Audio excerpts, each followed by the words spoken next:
It's the Morning Star Drive 117.8. You soaring up with sky, now's the time, don't delay. I'm sitting in my ride and it's time to fly. So let's realign, just listen and fill your mind. Hey guys, how is it going? And welcome to the Morning Star Drive on 117.8. It is Wednesday, June 11th, and so happy for you joining us. We are ready to start another day together with the Lord. So subscribe to us on YouTube, do not follow us on SoundCloud, and make sure to support us on Patreon. So today we have an exciting podcast for you. We have news around the world, the evangelism word study, and of course commentaries, updates, and news on what is happening around the world in this history today. All right, everyone, how are you doing? I hope you guys are having an amazing and awesome week. Of course, we have the Wednesday service tonight. Don't forget, we have Q&A Thursday tomorrow and every single week. So get those questions ready. Send them to me whenever you can. And if you haven't yet, please leave a like and comment to build our community. So I'm just super happy for everyone joining us every weekday on the Morning Star Drive. So let's get up and support each other each and every day. Today, this week's Sunday message title is Learn From Me About the Spirit and Soul. All right, so I am speaking a little bit quiet because I'm in the hospital. Like, I'm actually sleeping over at the hospital because I have surgery tomorrow. So, I'll explain a little bit later in a little bit of why I'm in this predicament all of a sudden. But you guys, if you guys haven't heard yet, yesterday's podcast, Eddie, he just kind of spills the tea and he says, he went through the blessing and now he's basically married. He's not even 30 yet, guys. So just listening to his experience of the blessing in yesterday's episode, so interesting and for me, very exciting. Think about it, he's in his 20s. He's married. And for me, it's like, man, that feels so young. But I do think it's a really good thing that we have these younger marriages, young, passionate, fiery, youthful couples that can help this history too. And I didn't really think a lot about having like really young couples in their 20s and such, but I didn't really realize how good it is to have these youthful and young, passionate couples until I actually saw some of these couples in Singapore. And I was like, wow, like they've got, like, it feels like, I don't know, like they feel like they're members who aren't married that are running, but then they're married. I don't even know how to put it, but that's, they're young, passionate, fiery, and, they can help this history too. And it's a good thing to be normalizing these younger marriages, right? So I really enjoyed the episode. So if you guys haven't heard it yet, go and check out the Tuesday episode. So yeah, currently in the hospital. I'm going to be here for at least 2 nights. I will have surgery. Like right now, it's really late night on Tuesday in Taiwan. And I'm supposed to be back in Korea, but decided to stay in Taiwan and get my surgery done here. But man, it's actually like, so things changed. Meaning, remember I told you guys a couple days ago that I thought it was, I went to the hospital and they said it was just a muscle tear, like a calf tear. And I was like, oh, I'm so thankful because I really thought it was my Achilles, right? Well, it's actually my Achilles. It's remember when I told you guys, like the moment I heard the pop in my calf, like I knew it was my Achilles. And the reason I know is because I tore or ruptured my Achilles tendon on my right leg about 15 years ago. Exact same feeling. Now, the first hospital I went to, they said it was a smaller hospital and they diagnosed it as a muscle tear. So, I was just like going, oh, I'm so thankful. I'm grateful that it's not my Achilles. And then, but they did suggest me to get an ultrasound. So 2 days later, I went to another hospital. And this hospital has a member there, and they did the ultrasound, but they also did something called the Thompson test. And this is like the big test you do for a rupture, like a Achilles tendon rupture. So what they do is they squeeze your calf. And since your calf is connected to your Achilles, if they squeeze your calf, your foot should move. And if your foot doesn't move, it basically means complete tear. And, the doctor did the Thompson test. My left foot didn't move at all. He's like, yeah, it's a complete tear. I'm pretty sure if you want to get an MRI to check it out, but it's a complete tear. So, he says, if you want to know how, the best ways to figure out is an MRI. So then I was like, I got to go to a larger hospital and get an MRI. So I went to this emergency in Taipei, and this is the day before I'm leaving for Korea, and this doctor said the same thing. He's like, oh, this is a complete tear. You got to see a specialist right away, kind of thing, right? And you need to get like an MRI, and then I was like, all right. But then they're like, but you won't be able to see them today. You'll probably have to see them tomorrow. But tomorrow, like the next day, which is Tuesday, which is today, the day I'm recording, my flight, I have to leave at like 8:30 or 9:30 a.m. 9:30 a.m. So I'm like, what should I do? So I eventually called the doctors in Korea, the Providence doctors in Korea. And they're like, you should just get it done in Taiwan because it's actually cheaper there too.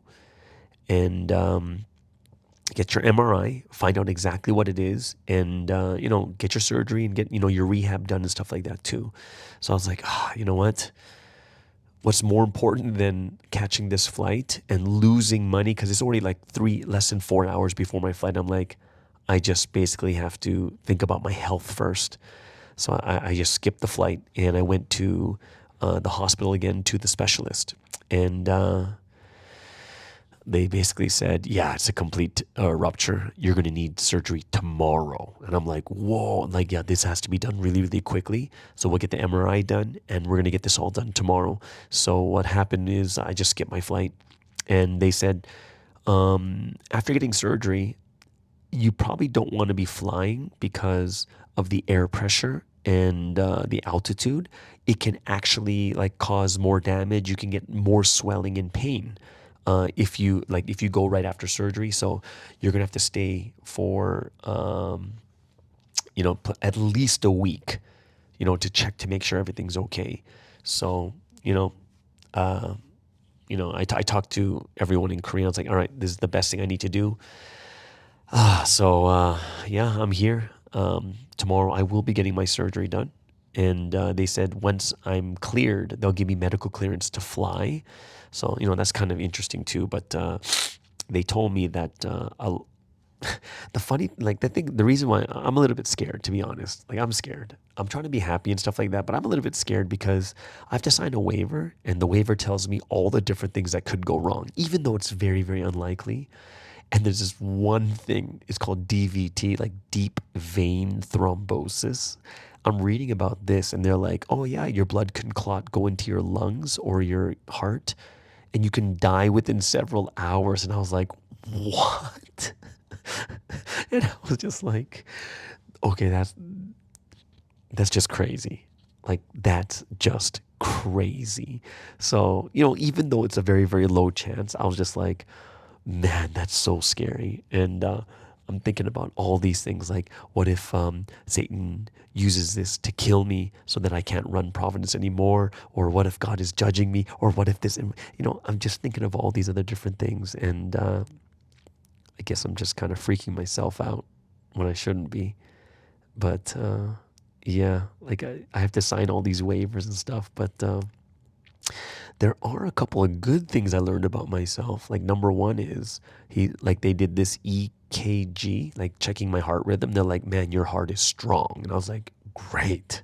Number two, my blood pressure is perfect. I was like, great. And then number three is, this one is kind of interesting because they kept checking. I've had my heart rate checked within from 2 p.m. until 10 p.m. I think I got to check 6 times. And the reason is it's so low. My heart rate is 43 to 45 beats per minute. And the average range is 60 to 100. And if it's that low, it could be another really bad issue. But they're like, "Are you an athlete?" I was like, "Yes, I exercise." They're like, "Oh, no wonder your heartbeat's this low." So if you if you're not an athlete, then there's a problem if your heart rate is below 60. But if you're an athlete, they say athletes' heart rates are like 40 to 50 beats per minute, which is really low. So, but it's good to hear that I am quite healthy, at least in those areas. But yeah, physically wise, my Achilles is ruptured, and it is something basically I have to get surgery. It's just interesting. I'm learning more and more about Achilles because I tore my other Achilles like 12, 15 years ago. Okay, so let me guys tell you something else that happened that just makes things worse. Okay. So something else happened that makes it even worse. Okay. and you guys can be honest with me how you'd feel about this too. Okay. So this medical bills are really expensive, right? Just anywhere you go, especially if I can get surgery, staying overnight at a hospital. And I bought travel insurance for this trip specifically. So I'm like, thank God, Sky, that during this trip, you are covered, right? Because it's going to cost a lot of money. Right? Of course, it's not going to be anything close to the US or Canada, but it's still a lot of money. So, I'm calling the insurance policy place to get my, it's supposed to be covered, right? And when I'm talking to the insurance guy, and I was like, "Oh yeah, I just want to make a claim. Like I'm injured." It's like, "Oh okay, please let me know." And they're like, "What's your policy number?" And I was like, "This is my policy number." And the guy says, "You're not covered." And I'm like, "What do you mean I'm not covered?" They're like, "Your coverage is only for visiting Canada." So what I found out was my dad booked or bought the wrong policy, not for Canadians going overseas.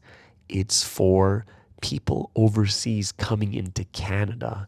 And I was shook, like devastated. I'm like, what the heck? And I'm like, this is bad. And then what happened was my, basically, everything's out of pocket here. And, I was like, I can't believe my dad made this mistake. And I was trying to think to myself is how angry should I be? So, a couple of things came to my mind. It's like, it's expensive. So should I get the surgery? But it's something I have to get kind of thing. And I looked at that and I said, you know what? I think priority-wise, my health is more important than the money itself. So, even if I have to go into debt, it's fine because it's about my health. Health is important, number one. Number two, it was, I'm thinking about what do I say to my dad? And I was like, what a terrible time to make a mistake. Like it's when I actually need this policy kind of thing. And then I thought about to myself is, what's more important, like my parents or this money? And obviously you gotta be like, it's my parents. And, one thing that I do want to show my parents though, like really, really want to show my parents is how much like being in Providence has made me like a better person. And I was like, you know what? I can't just like be so upset at my dad. So, my dad called and he's like, "Oh, I'm so sorry. I didn't, I gave you this policy instead." I was like, don't worry about it, Dad. It's okay. And I knew that, getting angry was not going to fix anything anyway. It's not going to change anything either. It's just going to make things worse. Actually, I'll be more stressed and stuff. So in the end, I was like, "Hey, Mom, don't worry about it. Don't be stressed. It's a good hospital And they're like, "What about the money?" I was like, we'll deal with it when the time comes. It's not a major issue." And my mom was like super, like my mom was like kind of comforted by that. Yeah. So, yeah, that's kind of what happened. So that's kind of my situation right now. And I'm in the hospital getting ready for surgery. I'm getting my MRI tomorrow morning, and then I get my surgery on Wednesday morning at 2 p. No, not morning. Wednesday afternoon at 2 p.m. is when I get my actual surgery. And then this is I'll probably stay one more night. Make sure that there's no major complications, and then be put in a cast and go home. And I think that's something that I'm grateful and I'm thankful. And there's something I really thought about. I don't know if you guys, some of you that come from the former faith, one of the things in the former faith that they're very good at teaching is to really make sure that people are humble. They stay humble before God. And the reason why I say this is because a lot of times we can start thinking that, like, why did God do this? Why is this happening to me? And, we could get upset at God for the different things that happen in our life. And what I was thinking is the greatest thing that's ever happened to us is for us being saved. And this is the biggest and the greatest problem that all human beings face. And there's nothing greater than that. It's something that we should be so thankful about every single day. But sometimes we kind of lose sight of that, and we start thinking to God that we deserve certain things in life. That, hey, I did this, I have this type of faith, so you have to give me this. I've been living my life for you like this, so you have to do this for me, kind of thing, right? And if you think about this, can you imagine, like, if that was the case, then what about Jesus, who lived the greatest life, and yet he died the worst suffering death and died on the cross? Don't you think that's, like, if anyone should complain, it should be Jesus, who lived the perfect life? If anyone should be complaining, it should be Son's name. But look at his situation right now. And when I thought about it, it's like, we need to live our lives in such a way where everything that we get, we realize we don't deserve. You know what I mean? Like, we don't deserve anything. And if we keep that humility and understanding that we have received the best thing already, which is salvation, then even when the most difficult things come, we're going to be like, that's fine, that's okay. That's okay. And I think that's something that we need to kind of relearn again, is not the why is life so unfair, or why is it like this, why is it like that. It should more be, God, you've given me everything because you've given me salvation. Everything else is just a bonus. And I think that's something that we can really, that these are some of the things that we can take from the former faith, that know, that they have that humility and they have that absolute passion and love for God. And I think that's something, there's some things that we can learn from this too. So, yeah, no matter what happens, like, when I look at priority and such, money's at the bottom. It really is. My health and my family is far more important. All the other stuff I can take care of later, or I can make money in the future. And, this is something where I have to always look at, this is what is the number one thing that matters? It's God. God is number one. God is 100. Like, God is everything. And I hope it's something that that we can also, bring ourselves to understand a lot better about ourselves too. Because, for me, I thought to myself, I was like, I have every reason to be upset. I came all the way to Taiwan, I get injured like this, surgery, and then I have to pay this much money, and this and this and this, and all these bad things are happening. But I realized, he's like, no, this is, things are going to happen in life. It's just going to happen. And if anything, I cannot let go of God. And actually, more than that, I have to cling even harder to God. And I hope that's something that we can all do too, when we get into these difficult and hard situations also. But yeah, it's very, very interesting, and I hope it's something that, please pray for me, guys. My surgery is tomorrow. So, and they keep telling me about all the it's going to be painful. Like, it's going to be so painful that after the anesthesia wears off, but I'm definitely going to need to, take painkillers and stuff like that, because it's going to be that painful. They said. I'm like, oh my gosh, like that's something I'm not looking forward to at all. But for my health, it's got to be done. They said surgery. The good thing about surgery is it's faster recovery. It's more painful, but it's a faster recovery, and you could play sports again. And there's only like a 5% chance of re-rupturing your Achilles. So that's something that I thought was, that's like good news. Although you have to go through the pain, but it's going to be better in the end. So yeah, that's kind of like life too. We got to go through the pain of this short time we have on this earth, so that we can receive eternal blessings in the future. All right. Either way, that's kind of an update of what things that are happening. Hope you guys can pray for me that surgery goes well, and that I can recover as quickly as possible also. All right. So there it is, guys. That is the end of today's first segment. Before we get into the evangelism word study, let's move into the first music break of the day.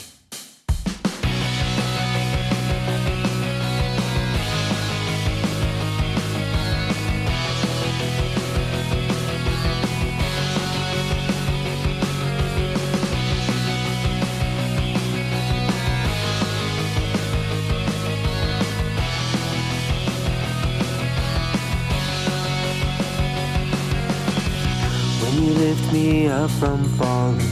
I feel your warm embrace, breathing life into my withering spirit, pouring out your love and grace. So I think to myself, I'll repay you. Ooh, oh. You pulled me out of darkness so many thousands of times. You gave me strength and courage, everything that I need in life. Look at all the countless blessings, I'll repay you. Ooh, oh. Even if the world forsakes you and they misunderstand what it means to be in providence, holding God's truth in our hands, we fulfill the greatest history, God's will and highest love. All the wondrous miracles you've shown, only here in Providence. Providence, push forward, we'll run till the end. With our solid faith, we'll repay you with all our heart, will and life.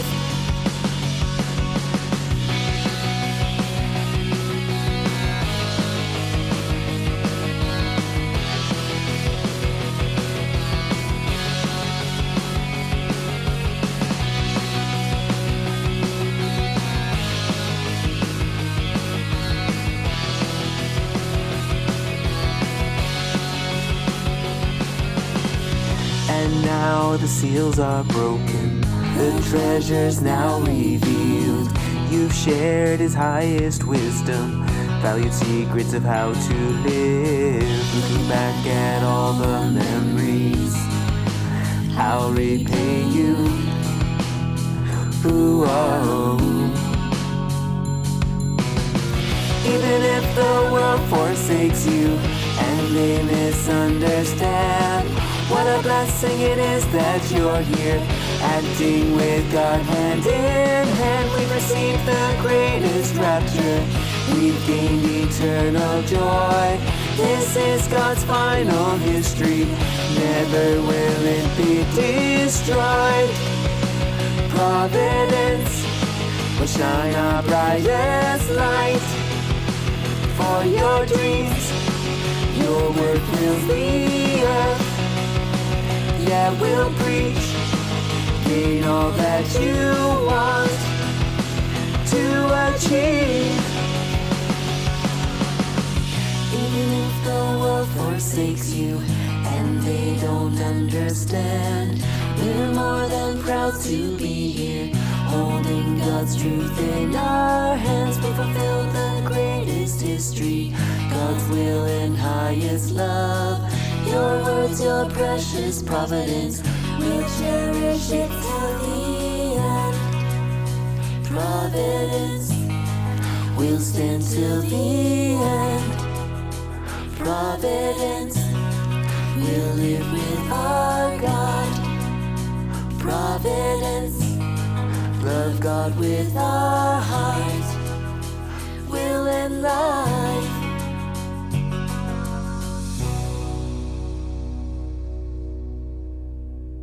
All right, so let's get into today's evangelism word study.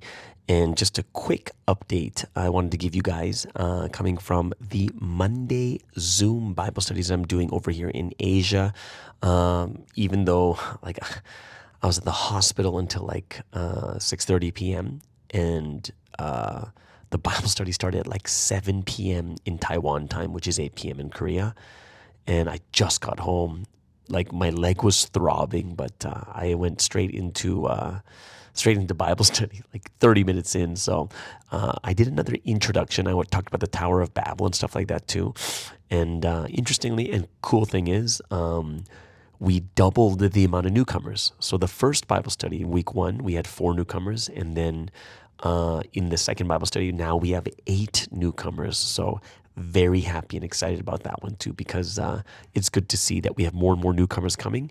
And starting from next week, I will be teaching like straight into the 30 lessons. So I'll start with like Peter and the fish. So this is probably one of my favorite lessons also, and this is the one I like to teach a lot too. But I will be getting to that. So very big, very thankful and grateful that we have now 8 newcomers that are learning. And it's not even like, the cool part is it's not even an intro. They're going straight into the word, which I think is kind of like the thing that we've all kind of wanted also. So I'm very happy and excited about this too. So if any of you guys are in Asia, in the Asian areas, and you do want to join, it's 8 p.m. in Korea time every single Monday. You can DM me if you want to be in the room to watch it live, right? But the one thing I forgot to do, I forgot to record it. And because I didn't record it, I wasn't able to, I didn't post it on Patreon, stuff like that also. But yeah, that's just one of the things that I have done. It's so odd for me, like lying on my bed in the hospital alone. Not because I'm alone, but it's such a unfamiliar place to be sleeping in a place like this. But yeah, guys, the second half of 2025 has started. Just curious about you guys too, is how has your evangelism been, right? What are the things that you guys are doing for evangelism? What are the things that are successful or not successful? I'd love to hear what you guys are going through. For me is, the reason why I like the Zoom Bible studies is, like, everyone has their set like roles. I do the teaching. Everyone else does the managing and bringing the people. And it's like a very synergistic way, the way that we work together. So I do, the last time I did this, there were a lot of successful cases. And for me, it just makes me very grateful and thankful that we can have these successful cases, and that we're able to just like work as a team, even though right now, I think, how many people are in the room right now? The Monday Zoom Bible studies, I do believe there's like 78 people in that room. And last Bible study, the first Bible study, there was 30 people. Second Bible study is over 40 people. So if there's almost 80 people in that room, I'm pretty sure that the Bible study should be reaching up to like 50 to 70 people. That would be kind of cool to have that many and to see it grow like this too. But guys, keep praying for these Bible studies, that we can bring more and more newcomers. And I hope that all of us can really be able to work together and make a history of lives come together right now at this time also, right? So yeah, that's kind of my update on evangelism. This actually could be the biggest evangelism, like internet evangelism, I guess, if you consider Zoom, because we have 8 people studying the word, which is a really, really high number also. And it's something that I hope we can all pray for, and find those newcomers that can come listen to it. And most of the newcomers, they are foreigners living in Korea, Japan, and other countries. Like, I think there's newcomers from Africa, from, where's the other places? Africa, Indonesia, Mexico, America. Where's the other places they were from? Yeah, there's a bunch of other places too that that they're coming from. But it's just cool to see these foreigners inside Korea listening to this Bible study, and in other countries. And I'm hoping that we can make a greater history happen through this Bible study also. All right. Either way, before we get into the news around the world, let's move into the second music break of the day.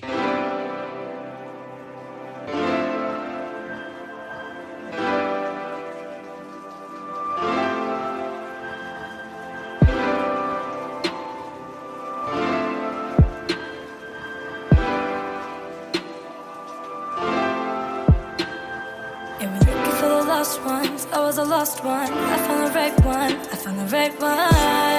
Yes, you right now. Yes, you right now that I need. Yeah, we're looking for the lost ones. I was a lost one. I found the right one. I found the right one. Yes, you right now. Yes, you right now that I need. We stay looking for someone to hold when the right one's standing at your door. Open up your heart and say, I believe in what you say, and I promise you will gain much more. Yeah, we're looking for the lost ones. I was a lost one. I found the right one. I found the right one. Yes, you right now. Yes, you right now that I need. Yeah, we're looking for the lost ones. I was a lost one. I found the right one. I found the right one. Yes, you right now. Yes, you right now. 10 years of struggle, 10 years of pain, but I'll finally get to see you no more. Just calling your name, and the ones who wonder who, just open up your eyes. He's waiting for you too. He's not a man in disguise. And the hardest cross to bear, but your heart's not what I wear. To think this effort and this love could overcome the dirty stairs. And it's all because of you. Yeah, it's all because of you. Said it's all because of you. Yeah, I need you.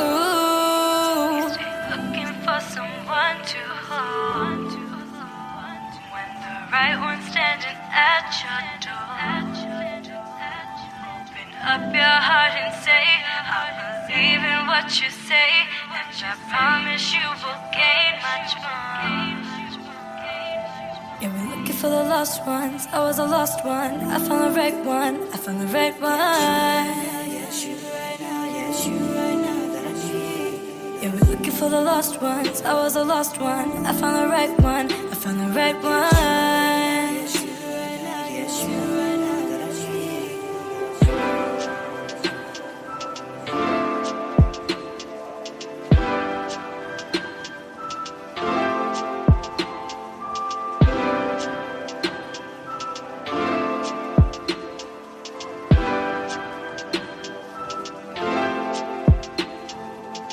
Okay, so let's get into the final segment for today's podcast. It is a little bit short because I am recording inside a hospital and I have to be very, very quiet. And on top of it, I am very, very exhausted. So let's get into this final segment, which is news around the world, and a couple of things we're going to go over, and the really sad one happening in Austria, where we do have members in a church there. But there was a shooting in a school in Austria. So 10 people have died following a shooting at a secondary school in the Austrian city of Graz. And this is what the police is saying. 6 females and 3 males are among the dead. And they also said the suspect, who police believe killed himself in a school bathroom, used to be a former student. The gunman was 20 years old, a former student from Graz High School, who did not finish school and who used 2 legal firearms. And this is what authorities are saying. The shooting happened at this high school in Austria's second largest city at about 10 a.m. local time. And the Austrian chancellor, his name is Christian Stocker, calls the shooting a national tragedy while announcing the 3 days of mourning across the country. In other news, this is a big one that I've been talking about a lot, which the UN talks about the world fertility rates in unprecedented decline. So according to a new report by the UN Population Fund, the UN Agency for Reproductive Rights, the situation, this situation of the reproductive rates is becoming a norm of people not having as many kids. So the fertility decline, there's a warning that hundreds of millions of people are not able to have the number of children they want, citing the prohibitive cost of parenthood and the lack of a suitable partner as some of the reasons. So this UN, the UN Population Fund, surveyed 14,000 people in 14 countries about their fertility intentions, and 1 in 5 say they haven't had or expect they won't have their desired number of children. And the countries surveyed was South Korea, Thailand, Italy, Hungary, Germany, Sweden, Brazil, Mexico, US, India, Indonesia, Morocco, South Africa, and Nigeria. And this accounts for 1/3 of the global population, and they are a mix of low, middle, and high income countries. And those with low and high fertility, the UN Fertility Fund basically surveyed young adults and those past their reproductive years. And they said that the world has begun an unprecedented decline in fertility rates. And most people surveyed want 2 or more children, but fertility rates are falling in large part because many feel unable to create the families they want. And that is the real crisis that is happening. It's very, very interesting. And this is something we just talked about recently. And basically saying that, it says, look at the fertility rates around the world. They can't even sustain their countries. And this is why we need to also evangelize, right? Evangelism is a spiritual birth. So you kind of see the correlation of our evangelism isn't going well, and you can see the world rates of fertility are not going well either, right? So there's like a couple of stats in there where it says that in all countries, 39% of people said financial limitations prevented them from having a child. Another statistic was people who are past their reproductive age, 31% said that they had fewer children than they wanted. For countries with the highest response that they said financial limitations, South Korea is number 1 at 58%. They can't have children because it's too expensive. The lowest is in Sweden at 19%. So in total, only 12% of people cited infertility or difficulty conceiving as a reason for not having the number of children they wanted. But that figure was higher in countries including Thailand, the US, South Africa, and Nigeria and India were higher than that. So, this is the first time that the UN have really gone all out on low fertility issues. And until recently, the agency focused heavily on women who have more children than they wanted and the unmet need for contraception. But now they're going the other way. But I think we can all say that this is something that we've kind of seen for a long time coming. And it's quite shocking, and I think it's something that we do have to take into consideration, hoping that everyone, listens to what Sunseem says is like, if you have more kids, then God will provide. You have to have at least that type of faith. Last but not least, there are riots going on in LA. So dozens of people have been arrested in Los Angeles after days of violent protests, which erupted following immigration raids. So U.S. President Donald Trump deployed 2,000 National Guard troops to the city, triggering outrage from Democrats. Then on Monday, he ordered another 2,000 troops and 700 Marines to deploy to the city too. So people began gathering after federal immigration officers arrested large groups of unauthorized immigrants in areas with large Latino populations. And while the demonstration started out as peaceful, some self-driving vehicles were set on fire and a major highway was shut down by protesters over the weekend before the unrest began to calm later on Monday. So basically, the reason for the protests in LA, because of ICE, the Immigration Customs Enforcement, basically taking illegal immigrants out of the country. And raids have stepped up after Trump returned to the White House and pledged to crack down on illegal immigration. So because of this, right now there are riots going and protests going on in LA, and they are becoming violent, right? And the protests have largely been limited to downtown LA. But it is happening, I believe, in 9 other cities in the U.S. also. But either way, that is the news going on around the world at the moment. I hope it's something that helps you guys to pray a lot more. And if you have any questions or anything else, please let me know. And that is the end of today's Wednesday podcast. I hope that you guys will have an amazing and awesome day. I'm really hoping to record tomorrow, but if I'm getting surgery, so I don't know. This could be my first time I miss my podcast, but let's just see what happens. Either way, send your questions in for Q&A Thursday too. All right, everyone, have an amazing Wednesday service tonight, and we'll see you guys again tomorrow on the Morning Star Drive on 117.8. It's the Morning Star Drive 117.8. You soaring up with sky, now's the time, don't delay. I'm sitting in my ride and it's time to fly. So let's realign, just listen and fill your mind. I'm burning with desire and the passion. Nobody can stop me when